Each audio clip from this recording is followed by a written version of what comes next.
غزوه خیبر کې د خیبر جهاد دی، خیبر کې ټول یهودیان راغونډ شوي او د مسلمان خلاف سازشونه شروع دي. د مدینې یهودیان هم لاړل خیبر ته. خیبر ما لیدلی د مدینې منورې نه 160 او 170 کیلومتر مزل دی. ما خیبر کتلی قلاګانې پکې اوس هم شته چې کومې حضور پاک مبارک او د هغه صحابو فتح کړي او اخري قلعه د غر د پاسه اوچته ده چې کوم حضرت علی رضی الله عنه فتح کړې ده. نو دا خیبر ته ټول یهودیان راغونډ شوي او د مسلمانانو خلاف یې سازشونه کو، زبردست سازشونه.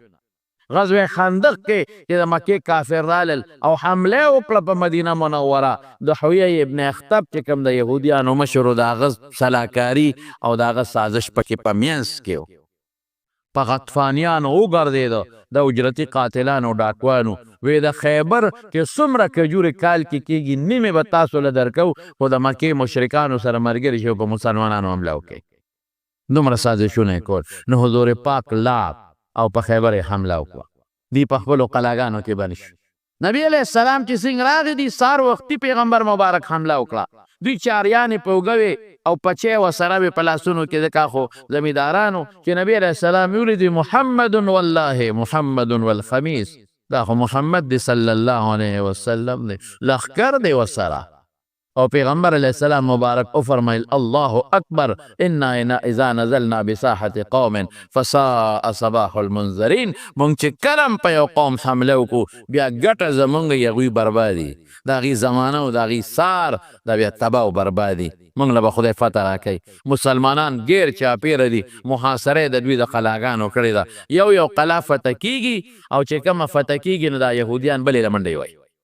فتح کیږي دی بلې له منډې وایي، بلا قلاګانې دي او ټولې قلاګانې محاصره دي مسلمانان ته تاو. سخت وخت دی د خیبر، د بل په کلي حمله ده او یهودیان دي او سخته مقابله، داسې وړه مقابله هم نه ده او یخنیم ده او صحابه وږي هم ډېر زیات وږي دي. په پردي وطن کې ډوډۍ کم ده چې تا له به څوک پخه کړي، تا سره غنم کم د مدینې نه خو ځان سره نشي وړی، اوړه کم دي ځان سره، ستوان متوان دا څیزونه ورسره دي. رسول الله مبارک یو ځل صحابه ډېر اوږي وي ستوان راغونډ کړي، چا سره یو کاس او چا سره دوه کاسې، چا سره لږ چا سره ډېر، هغه یو ځای کړل او بیا په ټولو باندې په شریکه تقسیم کړل. اوږي هم ډېر زیات دي. په یو قلعه کې یو شپونکی دی اسود ورته وایي، اسود د ډېرو صحابو نومونه دي، اسود راغي ته وایي. شپونکی دی د رنګ نم تک تور دی او د هغې افریقي ممالکو مونږ ورته حبشه وایو، حالانکې حبشه د یو ښار نوم دی، د یو ملک نوم دی. د خود هر تور ته خلک حبشیان وایي، د هغې علاقې تک تور دی او شپونکی دی. شپونکیان غریبانان خو جامې هم شلیدلې وي، څپلۍ هم نیمګړې وي یا وي یعنې هغه به دا د خلکو چیلۍ ګډې سرولې په مزدورۍ باندې، د خلکو ګډې چیلۍ په مزدورۍ به یې سرولې. نو شپونکي هم په قلعه کې ګیر دی، ګډې چیلۍ هم ګیرې دي. دې شپونکي د خپلو خلکو ته ووایي دوه خبرې دي، یو خو دا چې زه دلته ګیر یم او ګډې چیلۍ هم دلته ریګیا نشته، نو که ستاسو خوښ وي زه به دا ګډې چیلۍ بار وباسم، زه شپونکی سړی ماته څوک څه وایي، نو دا ګډه چیلۍ به وسارومه او قوم هم ورته وایي چې دا لاړ شه دا ګډه چیلۍ سم دلته راته مري، ګیا نشته. نو دا بار وباسه، دا به مو سره او موږ له جاسوسي به مو کې د محمد صلی الله علیه وسلم او د مسلمانان د وی ډېره خلک ګډې چیلۍ خو د ده نه دي، د خلکو دي. لکه پخوا به دلته شپونکیانو، پخوا زمونږ په دې مونږ چې واړو دا شپونکیانو او دی به دا شپانه به د خلکو به غواګانې او څاروي هر چا به سار وشړل، شپونکي به بوتل په دې مقبره کې او په دې پټو کې به سرول او مازدیګر به شپون هغه خپل څاروي راوستل، هر غوا هر څاروي به خپل کور ته ته. اوس هم په دې خیش و په دغه علاقه کې دا رواج شته، خو زمونږ علاقه کې اوس هغه دشتې لاړې ختمې شوې او هغه پټي نشته چې پکې اوس څاروي سروي کېږي. په ډېرو علاقو کې دا رواج اوس هم شته. هغه چې ګډې چیلۍ راوستې، هغه غریب مزدور دی، پردی ګډې چیلۍ دي او هغه سړی د مسلمانانو خواله رالل. چې څنګه رالل مسلمانانو ته رانږدې شو، نو مسلمانانو ته وایي ستاسو بادشاه کوم ځای دی؟ هغې له راغی زه خو شپونکي یم ګډې چیلۍ سروم، ما د جنګ سره کار نشته، خو تاسو نه تپوس کومه ستاسو بادشاه کوم ځای دی؟ وی زمونږ بادشاه هغه دی. بادشاه خو زمونږ نه دی او نه زمونږ بادشاه شته، خو زمونږ یو مشر دی، مونږ ورته رسول الله وایو، د خدای پیغمبر. نو خو مونږ څه بادشاه یو دا نظام نشته. وی هغه سره ملاقات زه کولی شم ته خو شپونکې ما بادشاهان خو هغه زمانه کې کسرا د فارس بادشاه هرقل د روم بادشاه د چا پلار هم سره ملاقات نشو کولی زه هغه سره ملاقات کولی شم هغې وی بلکل کولی شي کله چې زه غواړې ملاقات کولی شي وی محل یې کوم ځای دی ای بادشاه خو به لوی محل دا دومره صحابه مسلمانان چې راغلي خدا خو یو لوی بادشاهي محل وی محل خو د هغه نشته مخامخ د کجورو د پاڼو سپر د هغې کې هغه املاس دی محل کم دی ګړې چیلی زما به امانتي دا پرېږدم دلته هغه صحابو ته یې پرېږده سري به ځه که ته هغه سره ملاقات کوې هغې پورې مونږ ستا د ګړو چیلو څوکۍ کړ هېڅ فکر چې ونه کړي قسم په خدای صحابو کې بینه وه رحم و پکې په کافرانو هم رحم و چې کوم کافر به د اسلام خلاف سازش کو او کوم کافر به د پیغمبر خلاف سازش کو نو بیا به اشداء علی الکفار او چې داسې به نه وه نو کافرانو باندې به هم رحم کو پیغمبر مبارک په خپله رحم کړی خپل عبادت کې او اسلام ته تکلیف نی پیغمبر ته تکلیف نی د پیغمبر او د قرآن او د دین خلاف سازش او ګستاخي نی پروا نشته خپل کار کوه صحابه یې زه دا ګډې چیلی مونږ به څوکۍ کوو ملاوېږي ورشه هغه نغه کې ناست دی د هغه کجورو د څانګو پاڼو لاندې ملاست دی دی ورغې د بیا وی چې د سره اوس ملاقات کومه نو د هغه سیکرټري به ناظم به بل به هغه سره به نوم لیکم لکه څوک چاله ګورنر صاحب هغه ډېر ګران کار چې هلته ورغې وایي ستاسو پیغمبر سره به څنګه ملاوېږم زمونږ پیغمبر سره وي او وایي دغه مخامخ ناست دی ورشه که راغی رسول الله صلی الله علیه وسلم کېناست ورسره حضور پاک ته وایي ته څله راغلې دا دومره خلک دې څله راوړي دي راستی دي څله راغلې وایي زه دې له راغلی یم د خدای دعوت چلومه چې دا خلک یو الله ومني دا مې مقصد دی یو خدای ومني او الله له شریک نه ګڼي د مارونو د پیغمبر علیه السلام د بعثت او د نبوت مقصد توحید د الله تعالی وحدانیت او په خلکو الله یو منل دا بنیادی عقیده ده دا چې څومره محنت حضور پاک مبارک کړی دی او هجرت یې کړی او څومره جهادونه یې کړي دي او تکالیف برداشت کړي صحابه او ښځې او بچي پرېښودي دي قسم په خدای بنیادي هم دقه عقیده ده د مکې مشرکانو خدای منه شرک پې کړه عقیده خرابه څنګه شرک پې کوو هغې وایي دا بوت دا زوی راکوي دا بیماري جوړوي دا باران کوي او دا به د قیامت په ورځ موږ له د خدای په دربار کې سفارش کوي د الله په دربار کې سفارش پکې ما نعبدهم الا لیقربونا الی الله زلفا د دې بوتان عبادت دی لکو چې خدای ته م نږدې کړي د قیامت په ورځ ولې دا بوتان دا څوک دا د هغې د پیغمبرانو ډیزاینونو نقشې وې د هغې د بچو نقشې وې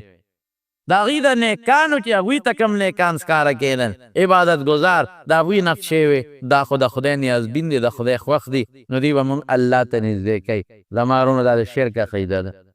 دا د بوتانو سره دا سلوک دا د شرک عقیده ده دا خراب عقیده ده ذات کې به یو الله منو دوه به نه منو یو به منو او په صفاتو کې به یو وحدت د الله چې کوم صفات دي مخصوص ابه صرف د الله منو د مخلوق به نه منو دا به عقیده چې بچې به الله ورکوي بل څوک نشي ورکوي دا به عقیده چې بیماري جوړوونکې او د بیمار راوستونکې الله دی اسباب به استعمالو ډاکټر لبزو حکیم لبزو دم به استعمالو او دا به وایو چې دا ډاکټر دم او دا دارو مونږ نشي جوړولی په دې ټولو کې به د شفا اثر څوک پیدا کوي وایه الله به پیدا کوي دا به عقیده ربوبیت دا الله کارونه دا الله صفات الله چې کوم کار کوي کولی شي بل څوک نشي کولی قسم په خدای کې بل څوک دا به الله کوي دې ته عقیده توحید د وحده الله د وحدانیت نو زه دې دپاره راغلی ما دې دپاره چې د خلکو ته ووایم چې یو الله ومنئ شرک مه کوئ د الله سره په ذات کې د الله په صفاتو د الله په کارونو کې ربوبیت وغیره په دې کې به الله له شریک نه ګڼئ مالک د خیر او د شر حقیقي رب العالمین به ګڼئ او زه هغې مقصد د خدای را لېږلی یم د مارونو لږ داسو ته پته ده زموږ جومات کې الحمدلله چې کوم ځای د مدرسې دپاره وقف شوی دی نو تاسو ته پته کار پکې ښه تیز روان دی که خیر انشاءالله نو څه خبره د اخلاص نه پکې تعاون وکړئ سهار زموږ د دې محلې یو ملګری راغی سهار هسې دا پکې منځ کې یو خبره راغی د دې محلې یو ملګری راغی زمونږ ګاونډي فضل شاه لالا خدای پاک دې وبخ الله دې په قبر انوار نازل زمونږ د باباجي خدمت یې کړی و زمونږ خدمت یې کړی دی د دې ټول کلي خدمت یې کړی په یو خوا به په دې کلي کې یو مهرې پر سرکي پورې ګرځېده فضل شاه لالا خدای دې وبخ ډېر ښه سړی او د جومات سره ډېره مینه وه یو وخت کې مونږ د دې جومات دپاره څه د ځای اراده کوله غریب به مونږ سره منډې مهرې پورې والې راوایه زوی یې راغلی و دغه مال هلکه نوم هېر شو ناظم شاه سات مال یې 12,000 روپۍ غالبا ولی بابا کې راته ډېره جزان دي غریبانان دي ډېره جزان ما ته یې دا 12,000 روپۍ به والې او دا به په دې مدرسه جومات کې ولګې دا به د ما د پلار دپاره آخرت دپاره ثواب شي غریب عجز کله قصبګر انسان عجز وي قصب چې کوي دا عجز وي دا غریبانه دی پردی ډوډۍ ته ناست دي غریبانه دا خدمتګار یې غریبانه ما وی ګوره دا اوس د ده زړه کې یو جذبه ده څومره لویه خبره ده نن د پلار مینه د هغه لکې پرته ده نن د هغه لکې د پلار مینه پرته ده دا پیسې په بچو هم لګولی شوې دا بچې په ښځه هم لګولی شي دی پر ویرونو هم لګولی شي محتاج دي غریبانات محتاج دي ما ته پته ده بېوسه دی چې دا نه نور راته نشم ویلی خو د هغه په زړه کې د پلار محبت او مینه ده زما پلار ډېر ښه سړی زما پلار مونږ سره خواری کړي دي اورېږه زما د پلار دپاره یو ثواب ګټم او جومات کې ورکوم 12,000 روپۍ ما په ډېره خوشحالۍ غریبه پتې واخېسته ما لاس پړ دې هم نه 12,000 دي کله 14,000 ما کتلي مې غالبا 12,000 ما واړه شي زما وروڼو تاسو ته ځکه یم چې زما مقتدیان یې د دې جومات تاسو یې که خیر انشاءالله العظیم زمونږ کار جومات کې شروع کړی دی الحمدلله تېر ځل هم تاسو ډېر په اخلاص چنده ورکړی ډېر په اخلاص بار ملکونو نه هم زما یو دوست دی هغه هم د انګلینډ نه هم څه لږې شان پیسې سره پاسه څه یو لاک روپۍ ما نه اوسېري دي هغه رالیږلي داسې څه دا ډېر دوستانو لا رابطې کړي دي چا څه لږې دی رالیږلي چا نه دي رالیږلي خو ما فیض احمد ته مې کار شروع که فکر مه کوه دا به سر ته رسو طرزونه به رالوله خو دا به انشاءالله کار به نه بندو چې دا خشته ښکلې د دین مدرسه د حافظانو د قاریانو پکې جوړه شي او بره پې ښه خشته ښکلې چت واچو چې د جمعې دا مخه ملګري پکې لاندې د جمعې بیا مونځ کوي او بره هم پکې د جمعې مونځ کوي انشاءالله العظیم زما وروڼه ستاسو جومات دی ستاسو مدرسه ده دا صادر ګرځي ورې ما تاسو ته موږ بار چندې نه غواړو نه زمونږ سفیر څه چې غواړي نه زه خلک ګرځوم چندو پسې نه دا کار کوم خوړه مې ارمان دی چې ستاسو د دې جومات مقتدیان یې که د تورنزو یو که د بارنو د پېښور یو ځای بل دی نو اخلاص سره په دې څادر کې حصه واچوئ ښه ځکه سیمنټ په 1500 د 10 د پاسه بوری دی ډېر زیات لګي ډېر زیات لګي سیخ دی او څه د پاسه 1,15,000 دی که 12,000 روپۍ یو ټن دی او ټنونه به پکې لګي کرشم پکې لګي هر څه پکې لګي نو بعضې دوستان که څوک پکې تعاون کول غواړي اوس دي زما رور د ښاري صاحب فیض احمد صاحب هغه سره خپل نومونه ولیکئ یا تاسو ته خو ما نمبر ویللی 0333 913 12 10 هغه نمبر دی یا ما سره هم خیر د رابطه کولی شئ نو د ده د اخلاص نه تعاون وکړئ پلار پسې خیرات وکړئ مور پسې خیرات وکړئ پلار پسې مور پسې لکه څنګه چې ناظم شاه وکړو دقسې پلار پسې مور پسې خیرات وکړئ تاسو روي راوړی یې دغې مور او پلار ماشومان لوی کړی یې دغې مور او پلار دله او د سماتي پاک کړي دي نن هغې ستا مدد ته محتاج دي او د دې صدقې جاري نه لوی مدد بل نشته او ځان دپاره مو کې مصیبتونو رد صدقې خدای به مصیبتونه درنه لرې کړي او دا عقیده وساتئ چې د خدای لار کې ورکړئ خدای غیرتي دی دا به نه روکئ انشاءالله د هغې بدلې به خدای په دنیا کې هم درکوي په آخر کې به هم درکوي انشاءالله العزیز بهر کې پرونو دا خدا صادر ګرځېدل هغې متعلق خبره مې وکړله بهر ملکونو کې زموږ دا بیان ډېر خلک اوري څوک هم دا اوري هغوی ته هم زموږ دا درخواست دی چې که د مدرسه هم ده جومات هم دی څوک پکې څه قسمه تعاون کول غواړي نو موږ سره کولی شي انشاءالله ډېره زیاته ګراني ده او ډېرې پیسې لګي دغې خور سره او خویندو سره د خدای د دنیا او د آخر خیرونه نصیب کړي زه خو وایم چې یا الله پې په دنیا هم خوشحاله کړي او په آخر هم خوشحاله کړي او خدای مور او پلار لی په آخرت کې اجرونه ورکړي ځکه ډېره غټه قرباني وکړه ډېره غټه قرباني مونږ سره کړې زمونږ زړه ورته دعاګانې کوي او تاسو ته مې هم چې د زړه اخلاص هم ورته دعاګانې کوي انشاءالله بهر کې زما عقیده زما خدا مقصد دی چې الله ته حضور پاک هغه شپونکي ته وایي چې الله پاک یو ومنې زه د هغه الله رسول شپونکي ورته زه وایي که دا چل مې وکړو دا چې ته ماته سوی نو بیا به ما سره به څه چل کېږي زه به څه شم اشپونکي ورته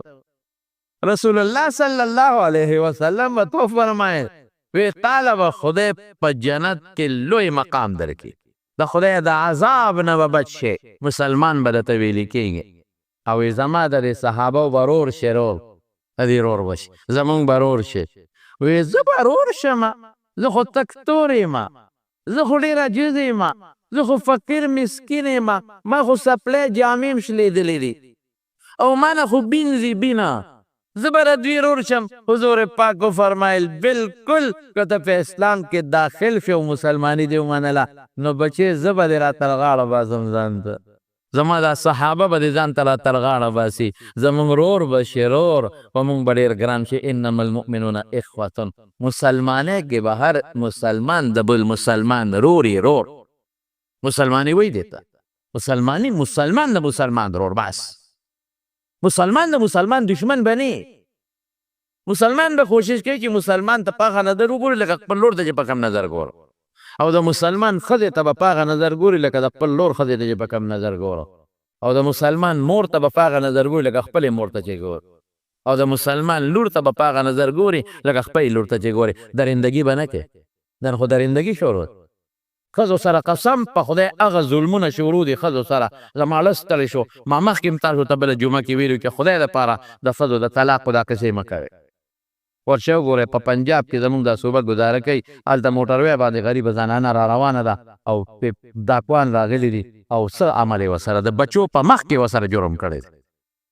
دا درندرې که د انسان دی دا خو درندګان دي د شپې درته پاسې ښځه کوزې د موټر نه بچي دې تختې ښځه بچو پسې درمټې وی شیشه ورته د موټر ماته او د ماشومانو بچو په مخ کې د هغې عزت اخلي د انسانیت دی ښځو سره موږ څومره ظلمونه شروع کړي په کور کې دنده څونه ظلم کوو سهار وختي ته چې د کټ نه پاسې نو بستره د ګڼه وډه پرته وي د کټ څادر د ګونجې مونجې پروتي او چې کمې اوبرې د شپې څکلي او کمې پیاله د ګنده پرېښي له ډوډۍ هغه ګنده پرېږدې او چې ته لاړ شې واپس راځې ستا د تلو نه پس ښځه درته بستره واره کړي څادر وڅنډي درته یې ښه مزېدار اوار کړي چې راځې صفا څادر او صفا کټ له را روان تا لوښي ګنده پرېښي چې دې څکلي ماسخوتن ډوډۍ دې خوړلې روکي دي ګنده پرېښي او چې ته سار راځې د ډیوټۍ نه سبا راځې سار لاړ شې واپس راځې هغه لوښي د شیشه صفا په کور کې پرتي مړه دا غیرت دی دا ښځه م ته وحید ته کوې دا ښځه م ته پلار کره نه پرېږدې دې ښځې سره م ته ظلم کوې او جامې دې وویستې ماسخوتن او سارې درته ایسرې کړې پاکې جامې ښودې دي او هغه چې بیا راځې نو هغه یې د لښه مدېدار په صابون ووینځلې او صفا یې کړو بیا یې درته ایسرې کړې او تیاره جوړه یې درته کېښوده او کم پوستکي چې د کیلو په ځمکه غورځولې دي او ځای دې صفا کړی دی چې ته وودې او واپس راځې هغې درته غوړ جارو کړی صفا کړی او چې ته راشې ستړی ستومانه نو یخې اوبې درته په میز د پاسه ښودي او چې ته وې زما سر خوږېږي نو لاس راوړي په سر دله زورونه کوي دا نه وي چې ما خو نن ټول ورځ جامې ایندلې لاس مې خوږېږي دا نه وي چې ما خو ټول ورځ نن بینګلی پرې کړي دي او ما خو غوښه پرې کړې ده یوه ورځ خو ته د کور کار وکړه چې پته راته ولګي دا نه وي چې زه خو ستړی یم نه که ما سر خوږېږي هله سمله په لاس هم دله زور وکړي په ښکو هم دله زور دا دله مور هم کوي مور بچې بیمارې سر دې خوږېږي هغه مور راشي او سر ته دې کښېږدي بوډۍ مور زر دله زور وکړي زور ځان ته یېري یېر غریبه ناجوړه انسان د مور یېري ځان ته یېر او تا ته کښېناسته بچې څنګه او څه ورته وایي مورې ته څنګه وایي چې ته ښې ده ښې وه هغه مور هم مونږ کوڅک راوالو په سر یې ووهو هغه مور ته مونږ سپی وایو سپی هغه مور چې ته بار وځې او هغه تا ته لپې لپې دواګانې کوي هغې ته مونږ د سپی په نظر ګورو د سپی په نظر ښځه راولې د هغې د ډوډۍ غریبې ځای نه بیا تا سره د هغې د خور ځای تا سره نه د هغې د رور ځای تا سره نه موږ څومره ولې دونه ظلمونه مونږ کوو مونږ خدای له به نه ځو دا زنانو سره ولې دونه ظلمونه مونږ کوو دا لوښي دله څوک ږدي دا سر ته څوک ناست دی ښځه ناست دی مور ناست دی خور ناست دی چې ګوري اور پسې شاته خور شاته ګوري اور مې بوډا شو اور خو مې ملا ټیټه شوه همون څه وایو موږ سپینه زر ورته نه کوو خور، موږ په کال کې یو چج کې یو شکری چوري وله ساتلي هغه وله وړو. دا زموږ د خویندو حال دی. خور ته موږ د خور په نظر ونه کتل، مور ته موږ د مور په نظر ونه کتل،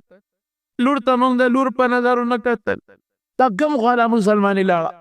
دا د پیغمبر علیه السلام سنت کم خوا لاړل؟ دا د رسول الله مبارک طریقې کم خوا لاړل؟ موږ د پیغمبر په نقش قدم روایو. دا د پیغمبر نقش قدم دی؟ هغه بیبیانو سره داسې کړي دي؟ دا د صحابو نقش قدم دی؟ صحابو د خپلو لوڼو سره خویندو سره میندو سره دا کړي دي چې دا موږ کوو؟ د مسلمانې دا حال دی زموږ د ښځو د کراچۍ کې سیالکوټ کې او ځای په ځای عاید اخبار کې راځي، روزانه اخباراتو کې دا راځي نن ډاکوان ورلل او ښځې رونیمه بچو مخ کې ول عزت تر تر بله خور نه بله لور نه. مسلمانې پیغمبر دا ویلي دي، صحابو دا ویلي دي، دا ته چې څه کې قبر موږ نه پېژنو چې موږ قبر له روان یو. اخرت موږ بالکل هېر دی. د خبر عذاب ته زموږ نظر نشته، د قیامت ورځې ته زموږ نظر نشته. د دنیا ژوند دی او دولت او دولت او دولت او مز د دنیا مزې چرچې. زما وروڼو خبره مې دې پورې کوله چې خویندو احترام کوئ، تپوس یې کوئ. دورسرې دي کور کې ناستې دي، غریبانان یې نشي کولی مزدوري، رور له پکار دي. د خویندو تپوس کوئ، ورځئ شی ولا وړل لږ شي باندې خوشحالېږي. مړی سم مړاسې ورته د خور تپوس کوه، خوشحاله به شي. مور سره لږ ساعت کښېنه که جمدی وي وکړه مړی قبر له ده اولي نعمت قبر له لوڼو په سر رحم لاس وږده ترور دی دا خیال ساتنه. ظلم منع کوئ چرته. دا درندګي د درندګان اورېدل اړوې دردو په چې دام د چا بور بیار څوک دی. مسلمان خو د مسلمان وطن کې سفر وکړئ. ولې دا دونه ظلم موږ خلکو شروع کړی د ښځو سره؟ بهر کې زما وروڼو نبی کریم صلی الله علیه وسلم خو فرمایل چې کې کلمه دې ووایي الله به دې خوشحاله کړي، زموږ رور به شي. رور به شم بلکل ما له خو بیل دي، موږ به دې راته راړه بازو ځان ته. دین کې بیا نشته لا فضل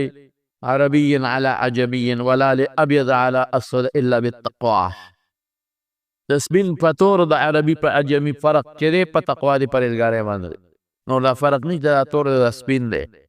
دا مالدار او دا غریب دی. زما وروڼو وی ښه وی داسې به وشوي او من هغه شپونکي کلمه شهادت وی او خدای مسلمان کړ. مسلمان شو چې مسلمان شو رسول الله مبارک ته وی اوس به څه کومه زه څه وکړم؟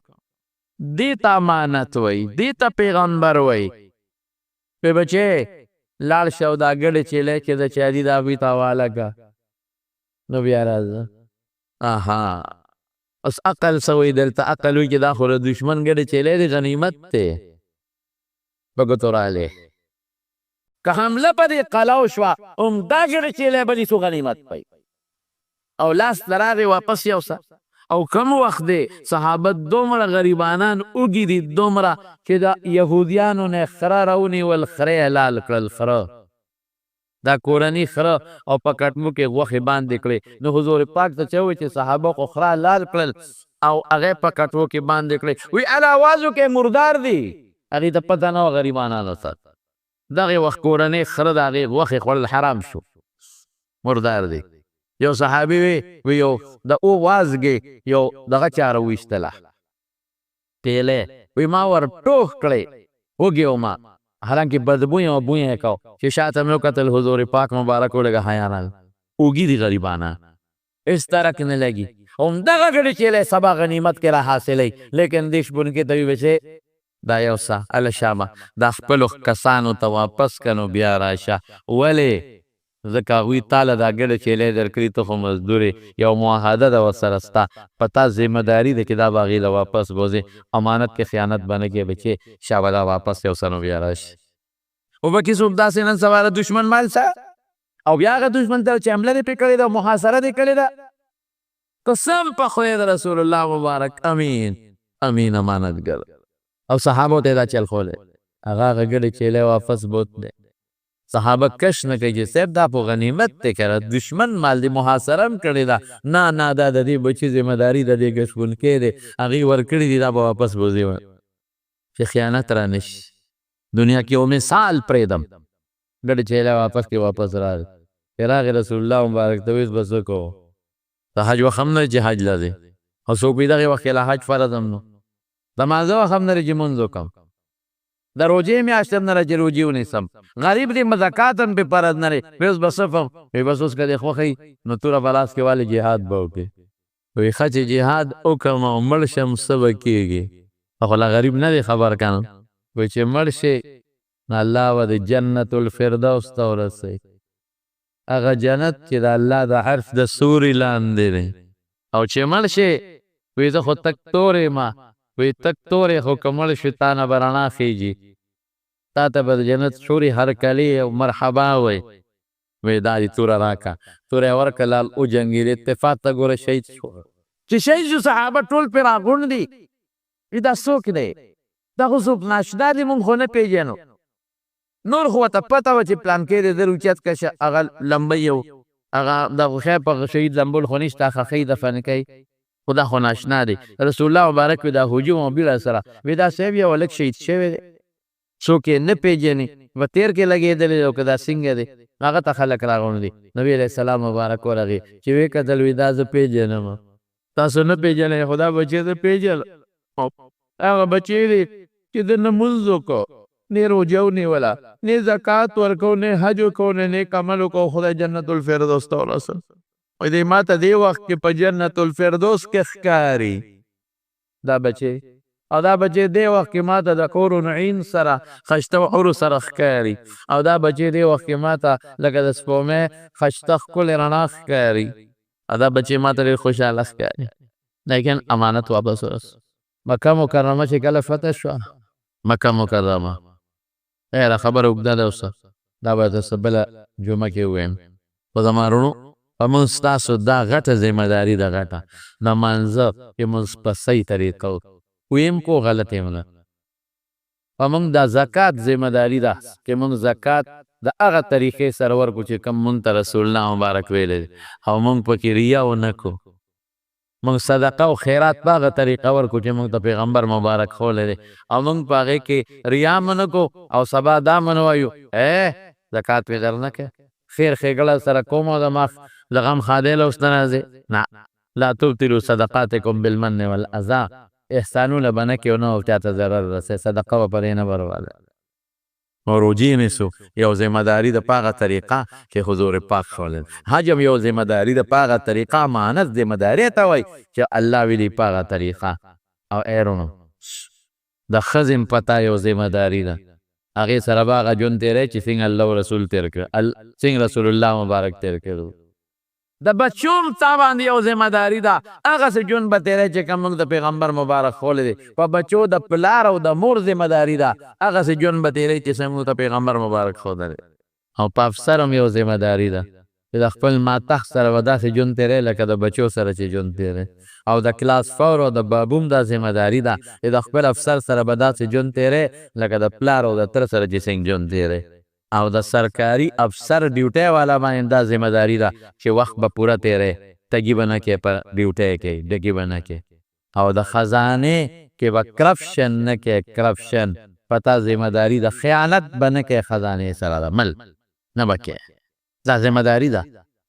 په تا دا ذمهداري ده چې ستا مل دې مل سره به هم تګي نه کوې دوکه به نه کوې دا ټول ذمهدارۍ دي که په تا دا هم ذمهداري ده چې زه دله پیسې درکړمه چې ماله روجې راکه نو ګلې والا به نه راکې صفا روجه به راکې مساله راکه نو ګلې والا به نه راکې صفا به راکې غوښه راکه نو صفا به راکې ګن به راله نه راکې پیسې زیاتې والا دی خو زیاتې کېږي زیاتې به درکړم خو ښه شی راکه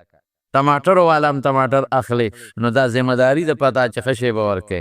دا نه چې هغه پیسې رالي د جیب نه تا ټول د لاندې نه هغه څښاک چقل راغېستې هغه دې پکې ورته اچولي دا خو امانت ده خیانت دا ټول خیانت کې راځي ټوله ورځ خفه کېږو به نه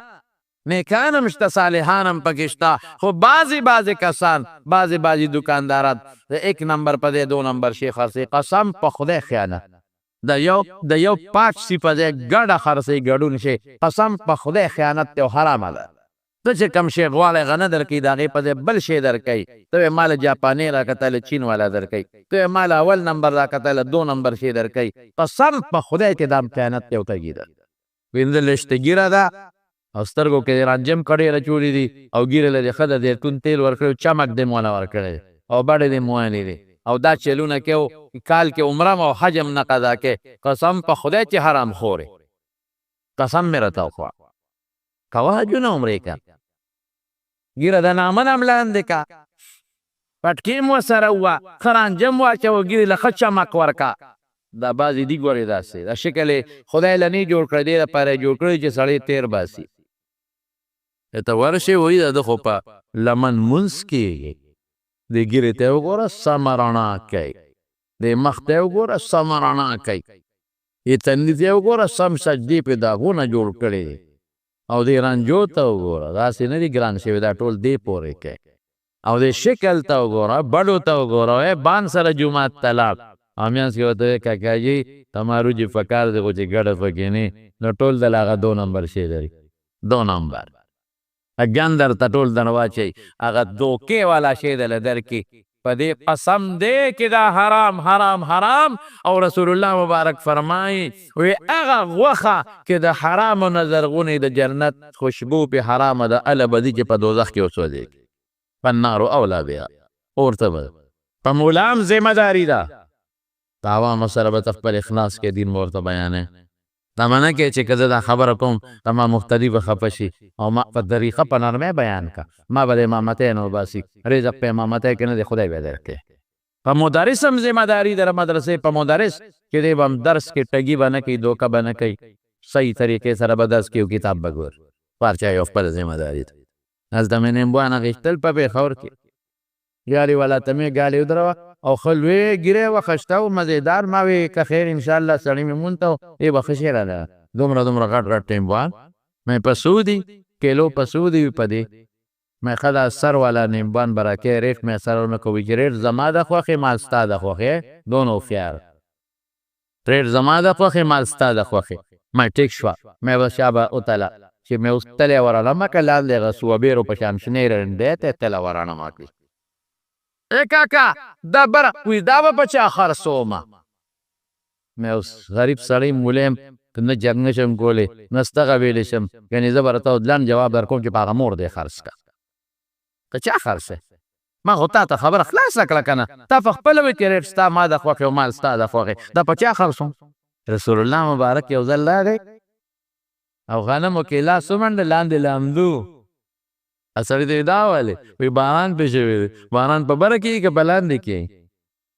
لامده بره کېږي چې خلکو ته پته لري موږ څه چارې کوو موږ دغه لامده هغه ګن لاندې کړو هغه پې د پاسه کړو چې ګاډ پې دوکه کړو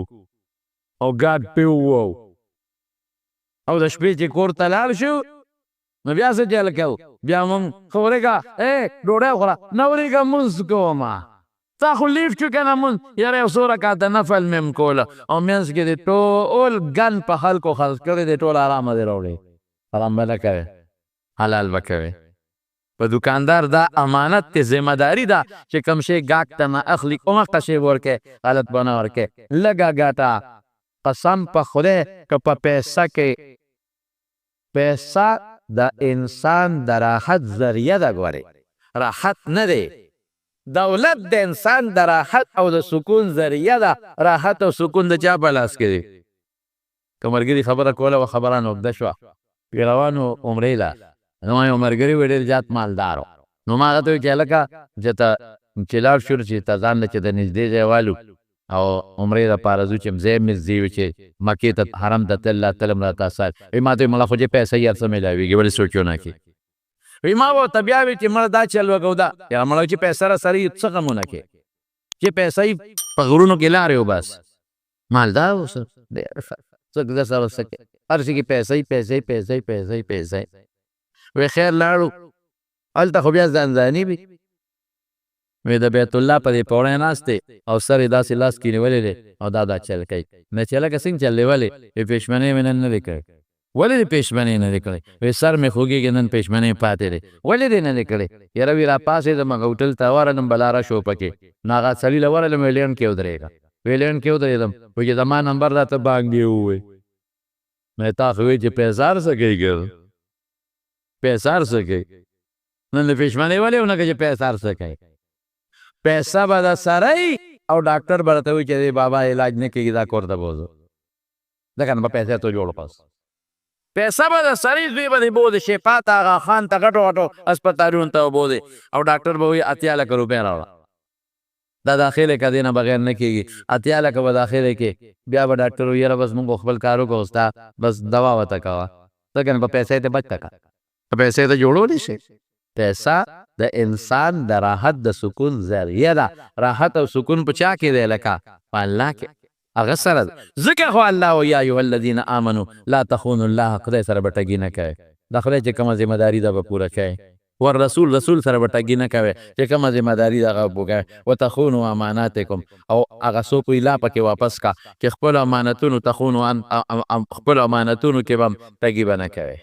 او بیا وروسته ورپسې څه وایي یا وایي انما اموالکم واولادکم فتنه تاسو د مال او د بچو دپاره ټګۍ کوئ او ذمهدارۍ نه پوره کوئ دا خو ازمایښت دی ګوریم خدای پاک الله چې سره دی هغه انسان دپاره بهتر. نو انشاءالله هر انسان په دې پوه دی امانت څه ته وایي ذمهداري. هر انسان په دې پوه دی چې په ما د خدای څه ذمهداري ده په ما د رسول څه ذمهداري ده او په ما د بنده څه ذمهداري ده په ما د ښځې لور خور ګاونډي او د ما د زمیندار او د همسایه او په زمیندار د نیک څه ذمهداري ده هغه به پوره کوې دی ته امانت وایي. او ذمهدارۍ ته په حقیقت کې امانت وایي. د چا راز چا سره پروت دی هغه راز ښکاره نه کړي دی ته امانت وایي. المجالس بالامانه رسول الله صلی الله علیه وسلم فرمایي چې مجلس کې څوک یو بل سره خبرې کوي نو دی به دا خبرې محفوظ ساتي بل ته به نه وایي. المجالس بالامانه. او رسول الله صلی الله علیه وسلم فرمایي چې دوه کسه یو بل سره خبرې کوي او ناګانه دا یو داسې شاته وګوري د دې خبرې مقصد دا دی چې دا خبره زه پټه ساتل غواړم دا به ګورې چاته نه کوې خبره به نه ښکاره کوې بل ته. البته د دریو څیزونو اجازت پکې شته. یو دا چې په یو مجلس کې څوک د چا د مرګ سلا مشورې کوي پټې نو هغه ته ښکاره کړه چې دا بل مسلمان وینه بچي. یا په یو مجلس کې څوک د چا د بدعملۍ مشورې کوي نه ښکاره کړه چې هغه انسان خپله لور خور محفوظ کړي. یا په یو مجلس کې څوک د چا د ضرر او د ډاکې او د دوکې مشورې کوي او ته پې خبر شوې نو هغه سړی خبر کا یا خبره ښکاره کړه چې هغه بل مسلمان بچ شي. د دې نه علاوه المجالس بالامانه مجلس کې چې څوک خبرې کوي ابه ساتې ابه بار نو باسي. ذمهدارۍ ته وایي پتا یو ذمهداري راله هغې ته امانت وایي. قرآن شریف کې رب العالمین چې دا کمیت ذکر کړی دی انا عرضنا الامانة على السماوات والارض والجبال وایي مونږ په اسمان یو ذمهداري ور واچوله انسان نه مخکې اسمانونو ته وایي په تاسو یو ذمهدارۍ چې ما به پوره کوئ. خو څنګه ذمهداري هغه تکویني ذمهداري نه خو هم په دې کائناتو کې د خدای شته. نور لګیا د خپل حرکت کوي سپوږمۍ لګیا د خپل رڼا ورکوي نه تکلیفي چې ته به مکلف یې که دا ذمهداري دې پوره کړه نو زه به خوشحاله شم او خوشحالۍ به در کوم هر څنګ خوشحالۍ چې او که هغه ذمهداري دې پوره نه کړه نو بیا به زه خفه یم عذاب به در کوم هر څنګ عذاب چې به دله در خدای پاک ورکوي که نه غر له خدای عذاب نه ورکوي ټوکلې ټوکلې یې کړي. کائناتو کې خدای کوي ځمکې له خدای بعضې وخت سزا ورنه کړي د خدای په نس چې کومه سزا د مخلوق له سزا ورکوي خو اثر یې ځمکې ته ورسېږي ځمکه ټوکلې ټوکلې شي ختمه شي وغورځېږي دریاب ته اوبو سره وبېږي او ځمکې له خدای راحت او خوشحالي م ورکوي هغې کې زرغونه پیدا کړي بوټي پکې پیدا کړي اونې پکې پیدا کړي او ځمکې له خدای راحت ورکوي مونځ پې کېږي. کومه ځمکه چې په هغې مونځ کېږي په کومه ځمکه چې قرآن تلاوت کېږي په کومه ځمکه چې دینداري کېږي دا ځمکې له خدای په دنیا کې جنت ورکړه. دا ښه ځمکه ده بهترینه ځمکه ده. نبی کریم صلی الله علیه وسلم فرمایي خیر البقاع مساجدها په ټولو ځمکو کې بهترینه ځمکه جوماتونه دي. وشرها اسواقها او په ټولو ځمکو کې خراب ځمکه د بازار ده ولې دوکه پکې کېږي دروغ پکې ویل کېږي د خدای په نوم قسم په دروغ پکې خوړل کېږي سودی کاروبار پکې کېږي ټګي پکې کېږي ذمہ داری پکې څوک نه پوره کوي نو ګوره ځمکه بازه د قسمان ته وي ذمہ داری در کوم ادي پوره کړه بیا به زه خوشحاله یم بیا به تام خوشحالم هغه هر څنګه چې لکه د انسان چې خوشحالي د جنت ته هر څه چې الله ته معلومه ده او که دا ذمہ داري دي پوره نه کړه بیا به خفه یم سزا به در کوم ځمکې وې نه دا نشم کولی مدا تکوینی تابعداري ډیره ده چې ما کې اسمان وې نشم کولی دا تکوینی ذمہ داري ډیره ده چې په ما کم بستا پیدا کړی مو کم کار لاغه به کوم او نور هغه نشم کولی تکلیفي چې ګنې جنت پر کې یا دوزخ یا خوشحالېږي او خفه کېږي به دا نشم کولی مشوره ورسره کو زورې پې نه چله بیا ځمکې ته وایي چې تاله یو ذمہ داري در کو هغه ذمہ داري دې پوره کړه خوشحاله به دا خدای خوشحالي جنت هم کېدی شي هر څه کېدی شي هر څه کېدی شي او که دې پوره نه کړه نو سزا به در کو ځمکې وایي نه الله دغه تکویني ذمہ داري ډېره ده چې دا زه کم زرغونه ده له کومه د ستا د مخلوق له او ګرځي را باندې یا نورې فایدې دې را کېښودې دي منافع بس دا ډېره ده نشم کو دغه نشم کولی ستا غصې ته نشم ټینګېدی اسمان هم وایي ځمکې هم وایي ستا قهر ته نشم ټینګېدی یا به ذمہ داري پوره کړی شم یا به پوره نه کړی شم بیا غر ته ووې چې تاسو غرونو تاسو باندې یو ذمہ داري اچوم هغه م وکړله پوره م کړله نو زه به خوشحاله یم او خوشحالۍ به دله در کوم هغه م ونه کړه زه به بیا خفه یم او بیا به مو رانیسمه نه بس الله چې دا کم څه دی را باندې ذمہ داري اچولې تکویني دا ډېره ده دغه تکلیفي نشم کول هسې نه چې ته هغه پوره نه کړو بیا دوزخ ته او ستا قهر ته به خدای څوک ټینګېږي اوس چې کومه ذمہ داري الله انسان چې په یو شي ذمہ داري اچي د هغې وس ورکوي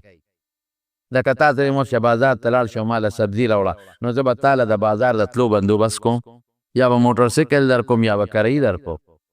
او پیسې به هم دله در کوم چې ورشه راوړه او چې نه ته شلې او یا تا سره تلو طاقت نی تا نشم لېږلی بازار ته او بازار لرې دی تا سره کرۍ نیسته او زه در نه کم یا تا سره سایکل موټر نیسته او زه در نه کم نو دا بیا غلطه شوه نو خدای چې ذمہ داري چې د هغې د ذمہ دارۍ طاقت به ورکوي خو بیا به اختیار هم ورکوي کولی شي که نشي کولی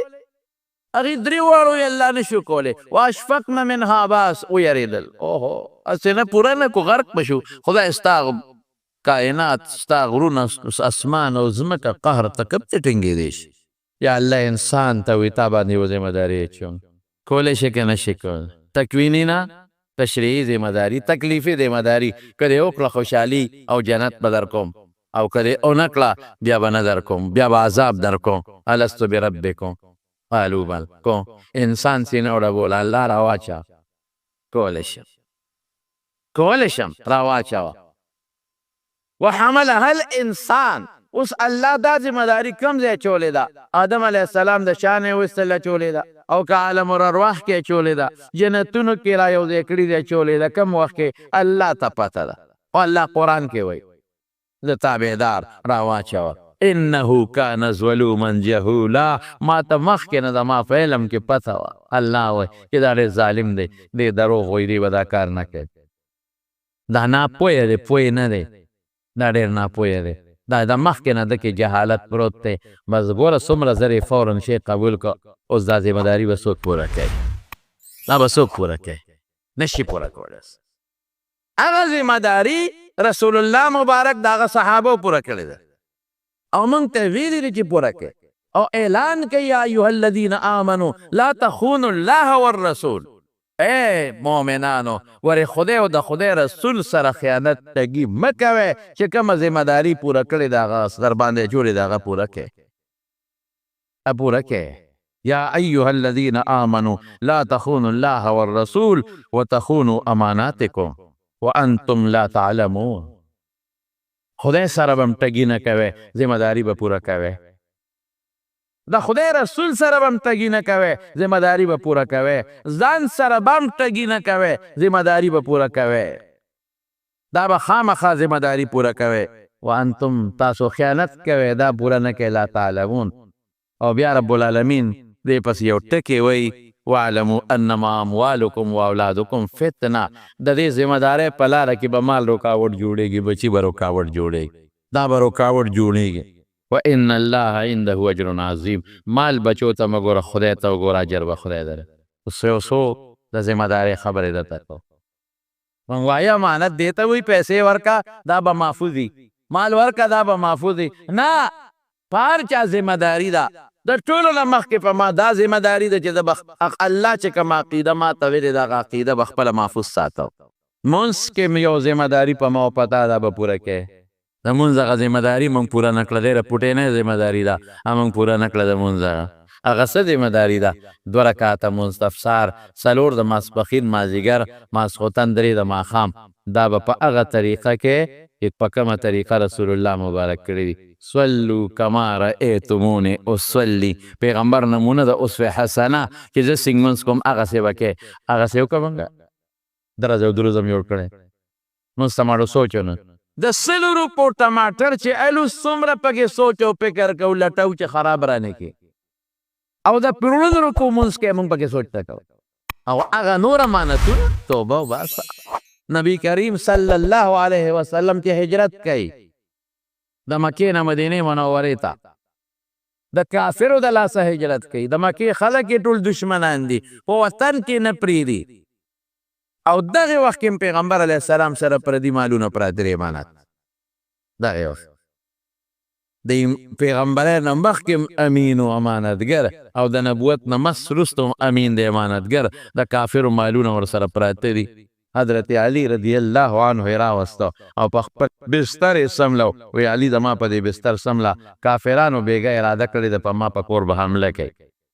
جبریل علیه السلام د کافرانو د میټینګ ټولې خبرې حضور پاک ته راورسولې. رسول الله مبارک علي پرېښود وی مونږ د شپې وځو او ته به سار وختي چې ما سره څومره امانتونه دي د هر چا چې دي د کافرانو مشرکانو د هر چا به خلکو ته واپس کړي نو مونږ پسې راځه به دې منورې.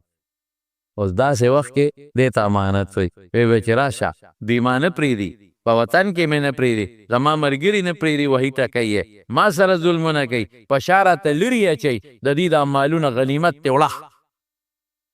نه ورکوم د امانتونه دا ملان سره مدینې ته وړم. لیکن د دواړو جهانو مبارک سردار د خپل هغه دشمن چې کلي وطن کې نه پرېږدي د خپل هغه دشمن چې صحابه سره ودې پورې ملنډې او ټوکه استهزا کوي علي پرېږدي په خپل کټ وي دا امانتونه به سار واپس کوي بیا موږ په سرې مدینې ته راځه.